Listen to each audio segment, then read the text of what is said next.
Welcome back. In today's video, we look at the in-depth study completed by Stockopedia named The Makings of a Multibagger. The study uncovers the common characteristics of companies delivering huge growth. The basic math of investing is compounding. Either you clock average returns and compound them for very long periods, or clock high returns and achieve the same outcome in less time, often referred to as trading. Achieving average returns is relatively simple. You can select an index and keep investing in that for your desired horizon. If you do this for 2 to 3 decades, you can accumulate a significant amount. Alternatively, you can also find ways to improve your average annual returns and build that corpus in less time. One such way is to find multibaggers, which are stocks that grow multifold in short periods. Some stocks deliver returns such as 10, 20, and 30x in short periods and can potentially alter the course of your investment portfolio even if you only get a few of them right. Finding those multibaggers needs an active involvement. The good news is that such stocks display some traits with certainty, and all you need to do is look for those traits, do some research, and get on the train for reasonably long periods. More good news is that platforms like Stockopedia provide resources to help an average investor identify those multibaggers. Stockopedia studied past multibaggers and outlined the characteristics they displayed during their advance. In this video, I summarize the findings from the study, which I believe is very useful for any DIY investor looking to compound capital at a faster pace. Here's the list of the top 10 performers on the London Stock Exchange in the last decade. All of the shares in the list at least 6-bagged in the study period, with JD Sports being the outstanding performer with a 22x return. The average performance of the set was 11.1x. There are some familiar and well-known consumer names in the list, from brands like JD Sports and package holiday provider Jet2, to some lesser-known acquirers like CVS Group and Judges Scientific. One thing that does need to be established at the outset is that these multibaggers don't happen in a short period. For a stock to post multibagger gains, the underlying business has to perform for long periods, and therefore the gains also come over those same long periods. Hence, this game isn't for the impatient, and you need to give your investments enough time to perform. Now let's take a look at the sectoral breakup of these multibaggers. The chart here illustrates that 4 of the top 10 shares were in the consumer cyclical sector, 3 in industrials, 2 in financials, and 1 in healthcare. None of the top performers came from the basic materials, mining, energy, utilities, telecoms, or technology sectors. Now there are some interesting takeaways from this sectoral graph of winners. In a decade when the US mega-cap technology shares dominated global market returns, the UK technology sector failed to serve up any of the market's outstanding performers. Even in the healthcare sector, dominated by exciting life sciences and biotechnology shares, the outstanding performer was CVS Group, focused on the pet care and veterinary market. The key point here is that the most returns may not necessarily be in the hottest sector on the globe. It can be hidden in unusual, ignored, and dull businesses, which you might ignore because it's not talked about or is not as high-flying as some other sectors. So you must not ignore a stock displaying multibagger traits just because of your hot sector bias. Now let's get to the meat of the topic: shared traits of these 10 multibagger stocks. Stockopedia has classified the shared traits into 3 major groups: stock ranks, quantitative metrics, and qualitative traits. Let's look at Stockopedia's stock ranks, which is a simple but effective stock analysis, a framework based on the empirical evidence of which factors drive stock returns over the long run. This framework analyzes thousands of technical and fundamental data points on every stock daily across their quality, value, and momentum characteristics. Stockopedia brings this analysis together in a proprietary scoring methodology called stock ranks, which is used in the study as an initial shorthand for assessing the traits of each of the 10 shares at the start and end of the 10-year period. The table here summarizes the rankings for all of the 10 multibaggers in the study at the start of the 10-year period. At the start of the journey, the companies shared the following themes. Almost all the companies would be classified as small caps, with market caps ranging from 50 million to 350 million pounds. Therefore, size matters for multi-bagger returns. Mid-cap and large-cap stocks are less likely to become multi-baggers. The companies ranked high on quality, with a median quality rank of 83 out of 100. Quality rank assesses profitability, cash flow generation, margins, and key red flags to avoid bankruptcy and earnings manipulation risk. The next trait is valuation. With a median rank of 77 out of 100, the shares typically began their journey amongst the least expensive quarter of stocks in the market. This gave their P/E ratios plenty of room to grow as the market woke up to each company's quality. Lastly, the company has to have momentum in its favour, both price and earnings momentum. With a median rank of 78 out of 100, the stocks appear to have strong price and earnings momentum.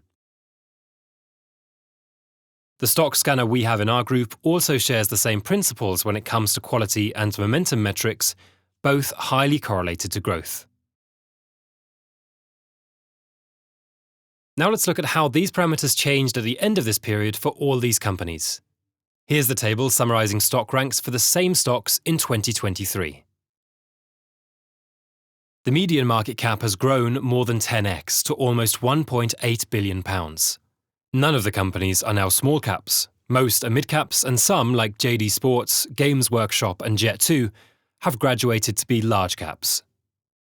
The value rank of the group has dropped from 77 to 23. The market woke up to these shares and bid them up to a premium valuation. The shares' valuations rose from the cheapest quarter of the market to the most expensive quarter. The market pays up for consistent quality.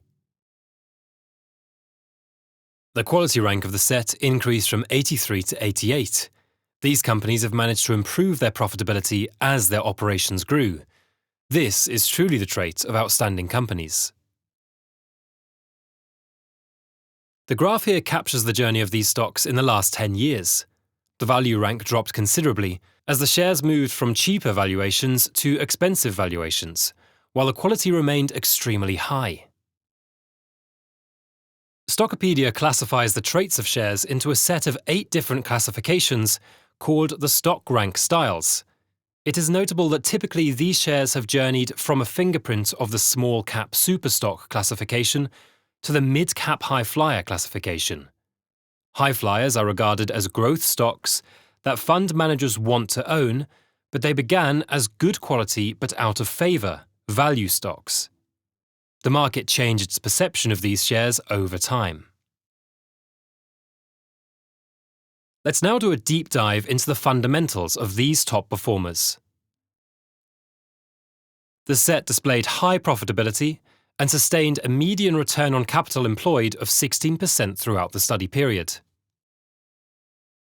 This allowed them to reinvest their profits at high rates of return back into their operations. Scalable operations meant room for massive growth. The set also displayed growing margins, with the companies growing their operating margins from 4.5% to 12.5% throughout the study.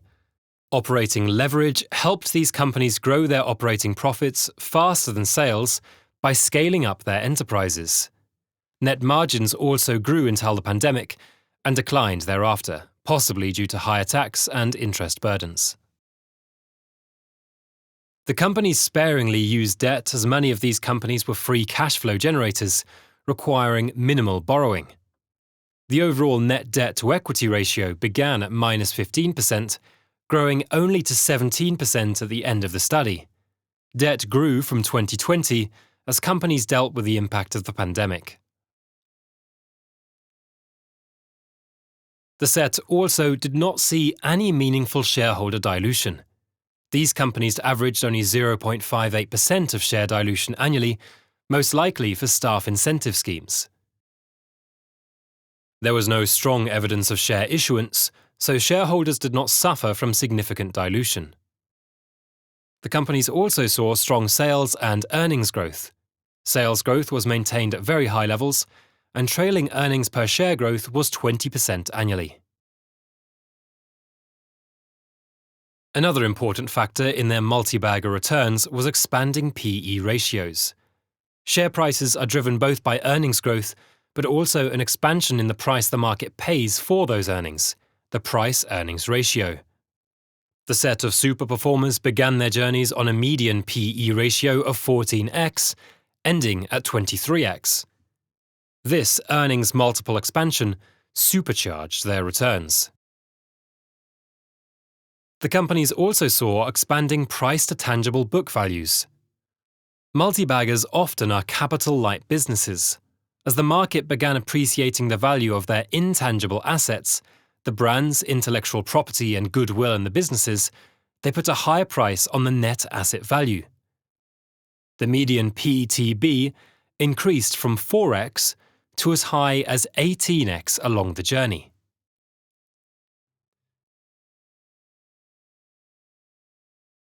The stocks were good dividend yielders. Surprisingly, all 10 of the stocks paid dividends on the initial date.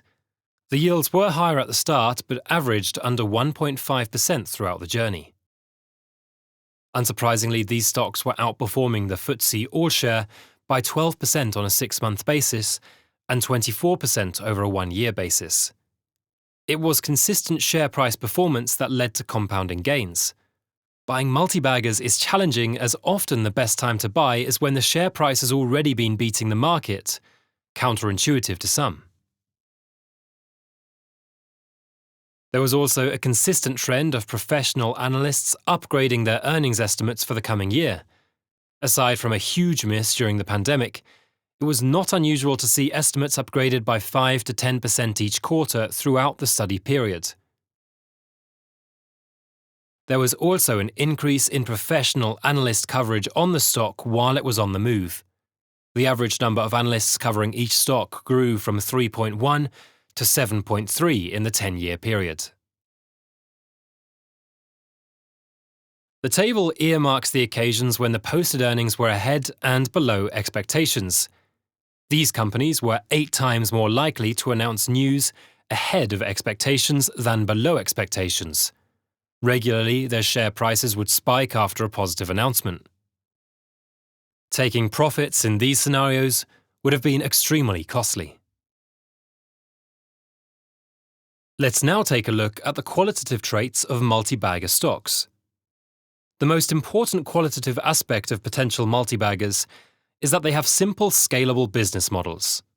Of the 10 multi-baggers in the study, very few offer products or services that are especially exciting. Indeed, the most common shared trait is the simple, scalable nature of their business models. For example, 2 retailers in the bucket, JD Sports and Games Workshop, sell relatively simple products via multiple channels, which can be easily replicated and scaled.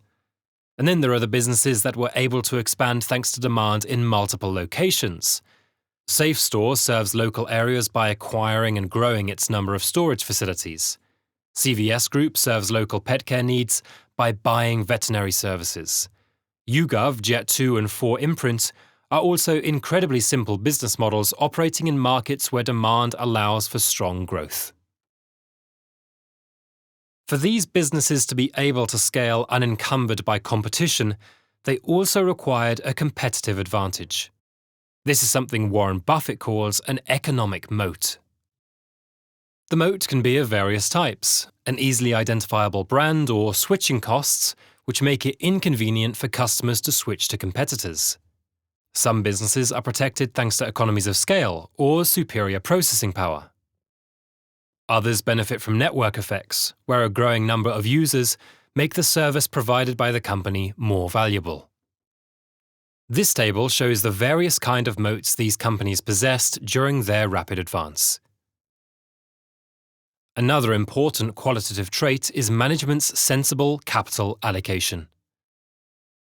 As this table shows, all but 2 of the companies in the list has had the same chairman or chief executive throughout the 10 years, and any company that has a change of chief executive during the decade has promoted someone internally. What's more, 5 of the companies are still led by a founder. For several of these companies, stable management meant investment in earnings-enhancing acquisitions. JD Sports, Judges Scientific, Renew Holdings, CVS Group, YouGov, and SafeStore have acquired small businesses along the way that enhanced and accelerated their earnings growth.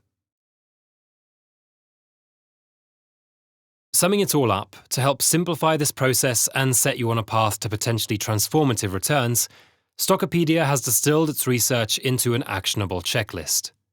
Split into quantitative and qualitative characteristics, this checklist aims to be your compass in navigating the dynamic world of hunting for multibaggers. Please note that it's highly unlikely that any one stock will qualify for all of these rules, so please use them as a guide rather than as prescriptive must-haves. Here is the Quantitative Traits checklist. Look for a stock rank score greater than 82 and greater than 85/90 on a breakout. Look for small caps, a market cap ranging from 50 million to 350 million pounds. Look for strong profitability, ROCE greater than 10%, quality rank greater than 75, growing operating margins. Check for low debt with net gearing less than 30%. Check for high free cash flow. Look for moderate valuation, a PE with room to grow, with a forecast PE less than 15 and earnings yield of less than 3%. Look for strong growth, current and future, at least above 10%. Look for share price strength, 1-year relative strength greater than 0% and ideally greater than 10%. Avoid excessive share price dilution. Look for share dilution less than 2%. And here is the Qualitative Traits checklist. Look for simple, scalable businesses in favourable industries, e.g. media, retail, software, rather than hard asset firms. Prefer businesses with a proven operating model. Look for brands, niches, network effects, or other powers. Look for smart capital allocation, earnings-enhancing acquisitions. Look for something new. New management, acquisitions, or products can catalyze improvement. Look for positive surprises, earnings ahead of expectations. Lastly, finding multibaggers is a skill that anyone can acquire with practice. The real test of an investor is waiting it out for returns. The multibagger returns come with several dips and corrections that appear to be serious at the time, but don't matter in the long run. The real test is going through the pain without making emotional mistakes. For those looking to pick apart the multibagger study themselves, or indeed use the tools to find such stocks, you can join Stockopedia using the links below, which will also offer a significant discount. Thanks for watching.